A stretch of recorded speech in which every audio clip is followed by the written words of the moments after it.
देखो, आइए सर। जी कंटिन्यू कीजिए सर आप। पूरे एशिया महादेश में जो है ना उस समय 3 विश्वविद्यालय होता था। एक जो है ना तक्षशिला, पाकिस्तान के रावलपिंडी में।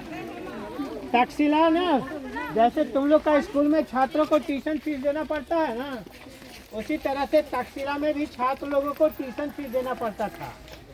यानी तक्षशिला प्राइवेट स्कूल के तौर तरीके पे काम करता था। और तक्षशिला का जो सब्जेक्ट था ना, युद्ध विद्या, राजनीति शास्त्र, अर्थशास्त्र, ये सारा सब्जेक्ट तक्षशिला में पढ़ाया जाता था। तक्षशिला जब हुनों के आक्रमण में नष्ट हुआ, हुन जो है ना मध्य एशिया की एक बर्बन जनजाति थी, जिसके आक्रमण से रक्षा के लिए चीन ने भी अपने शिकार करने लगे।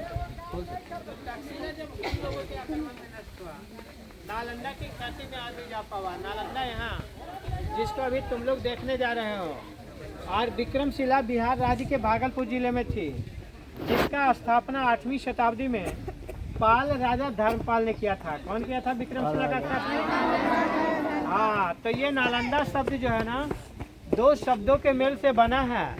एक नालम, दूसरा दा। नालम का मतलब होता है ना कमल, और कमल जो है वो ज्ञान का प्रतीक है। क्या चीज का प्रतीक है? ज्ञान का। हाँ, तो दा का मतलब होता है ना दान करना, देना। यानी कि वैसा स्थान जो ज्ञानदान देता है ना, उस स्थान को नालंदा कहा जाता है। और दूसरा राइटर इसको दूसरे तरह से भी लिखा है, यानी कि नालम ददाती थी नालदा, यानी कि जहाँ ज्ञान का अंत नहीं हो, उस स्थान को भी नालंदा कहा जाता है। तो नालंदा विश्वविद्यालय की स्थापना 413 से 455 ईस्वी में चंद्रगुप्त द्वितीय का बेटा कुमारगुप्त ने किया था। कौन किया था? हाँ, भारतीय इतिहास में 3 चंद्रगुप्त है। एक मौर्य पीरियड में है, जिसका बेटा बिंदुसार और पोता अशोका था। गुप्त पीरियड में भी 2 चंद्रगुप्त। चंद्रगुप्त प्रथम श्रीगुप्त के नाम से जाना जाता है, जिसने गुप्त वंश का स्थापना 321 ईस्वी में किया था। और चंद्रगुप्त द्वितीय, जो इतिहास में विक्रमादित्य के नाम से जाना जाता है, तो विक्रमादित्य का बेटा कुमारगुप्त नालंदा का स्थापना किया था, उसको चंद्रगुप्त द्वितीय के नाम से जाना जाता है। समझ ना? तो जब कुमारगुप्त नालंदा का स्थापना किया, उसने जो एरिया लिया ना 10 किलोमीटर लंबा, 5 किलोमीटर चौड़ा। अभी खुदाई के बाद जो है यहाँ पर 1 स्क्वायर किलोमीटर एरिया ही बाहर हुआ। बाकी एरिया पर 1200 एडी के बाद लोगों ने ईंट खींच करके घर बनाया, प्लेन जगह करके कृषि का शुरू कर दिया। विश्वविद्यालय का 90% पार्ट नष्ट हुआ। यहाँ जो 1 स्क्वायर किलोमीटर एरिया मिला ना, सिर्फ एक सब्जेक्ट का कॉलेज है, बुद्धिज्म कॉलेज है। योगा कॉलेज उस समय अलग होता था, फिलॉसफी कॉलेज अलग होता था, मेडिकल कॉलेज अलग होता था। जुआफर गांव, बेगमपुर गांव, सरिता गांव, सभी जगह थोड़ा थोड़ा अवशेष मिला है। बड़ा अवशेष यहाँ है, जिसको अभी आप देखने जा रहे हैं, ठीक ना? तो इस विश्वविद्यालय के अंदर छात्र का संख्या उस समय 10,000। समझ है ना? कितना छात्र था? 10,000। 1500। कुछ राइटर 2,000 ही लिखता है। तो हिस्ट्री थोड़ा थोड़ा कंट्रोवर्सी होता है, विवादास्पद होता है ना। कोई आदमी कुछ लिख देता है, कोई आदमी कुछ लिख देता है। आज के तरह बड़ा क्लासरूम नहीं होता था ना, ये पेड़ के छांव में बीच में गुरुजी, चारों तरफ छात्र जमीन पर ही बैठ करके लिखता पढ़ता था। यानी कि शिक्षा पद्धति उस समय गुरुकुल सिस्टम थी।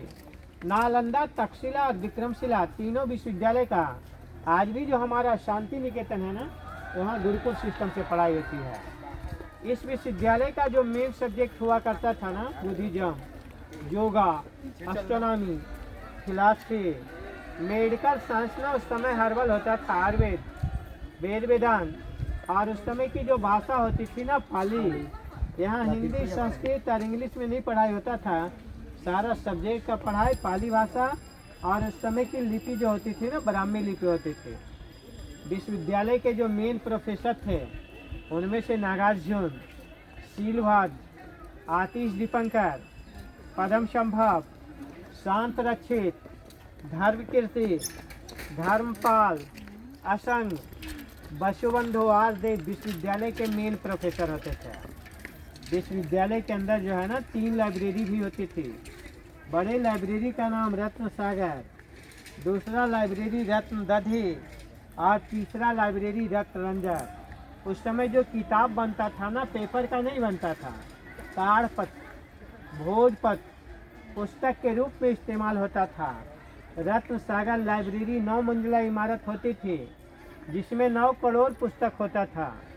जब बख्तियार खिलजी वहाँ आग लगाया था, लाइब्रेरी 6 माह तक जली थी, लेकिन लाइब्रेरी के बिल्डिंग को आर्कियोलॉजी आइडेंटिफाई नहीं किया है कि कौन सा बिल्डिंग लाइब्रेरी का है। सिर्फ ह्वेनसांग की डायरी में उसका वर्णन मिला है। बख्तियार खिलजी जो आग लगाया था, इस बात का पुष्टि जो है ना, मिनहाज का बुक तबक़त नफरी करता है ना। तो विश्वविद्यालय जो है ना, छात्र लोग का एडमिशन प्रक्रिया भी काफ़ी कठिन होता था। आज गेट कीपर अशिक्षित होता है ना, नालंदा विश्वविद्यालय का गेट कीपर जो है उस समय काफ़ी स्कॉलर होता था, जो कि छात्रों का admission test on the gate conduct करता था। उस गेट कीपर की परीक्षा में केवल 10% छात्र ही पास होते थे, जिसका कि विश्वविद्यालय के अंदर में एडमिशन होता था। 90% छात्र जो गेट कीपर के टेस्ट में फेल हो जाते थे, गेट के बाहर से ही घर लौट जाते थे।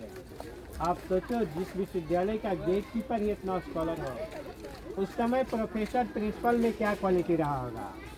विश्वविद्यालय को 1200 AD में बख्तियार खिलजी ने नष्ट किया है ना। बख्तियार खिलजी जो है ना, यहाँ का मेडिकल बख्तियारपुर जहाँ तुम लोग का स्कूल है ना, वहाँ बख्तियार खिलजी का सैनिक शिविर होता था, समझ रहा ना। वो दिन में लूटपाट करता था, वे विश्राम के लिए आ जाता था। जब उसे पता चला ना कि नालंदा और विक्रमशिला ज्ञान का केंद्र है, बख्तियार खिलजी जो है ना, यहाँ का मेडिकल डिपार्टमेंट में उपचार के लिए आया था। राहुल श्रीवाद हेड ऑफ डिपार्टमेंट है ना, उससे उसने बताया ना कि हम आपकी दवा भी नहीं खाएंगे, मेरा रोग ठीक करो। तो राहुल श्रीवाद क्या काम किया ना, उसने कुरान के पन्ने पे जड़ी बूटी का लेप लगाया। उन लोग कुरान के पन्ने को ऐसे पलटी मारता है ना, दवा हाथ के सहारे उसके मुंह में गया, उसका रोग ठीक हुआ। बोला जब तक नालंदा और विक्रमशिला ऐसा विश्वविद्यालय रहेगा, इन लोग पर शासन करना मुश्किल हो सकता है। नालंदा को उन्होंने 1198 और विक्रमशिला को 1200 ईस्वी में नष्ट कर दिया है। नष्ट होने के बाद जो है ना, कोई साहित्य नहीं मिला ना जो कि नालंदा के बारे में जानकारी दे सके। ह्वेनसांग यहाँ चाइना से पढ़ने के लिए आया था 629, वापस गया था ना 645। कब आया था? 620। वापस कब गया था? 645। हाँ, उसकी डायरी जो है ना चीन में मिली। उसकी डायरी का नाम था ना सीयूकी। क्या नाम था? सीयूकी का मतलब होता है ना भारत यात्रा वृत्तांत। तो उसकी डायरी का जब अध्ययन किया ना ब्रिटिश इतिहासकार अलेक्जेंडर कनिंघम, वो जो है एरिया को खुदाई से बाहर निकाला 1915 से 37 ईस्वी में। जैसे हड़प्पा और मोहनजोदड़ो जमीन के खुदाई से निकाला गया ना, ठीक उसी तरह नालंदा भी जमीन के खुदाई से निकाला गया। अभी जो खुदाई से निकाला गया उसको अभी हम लोग जाकर कर देते हैं।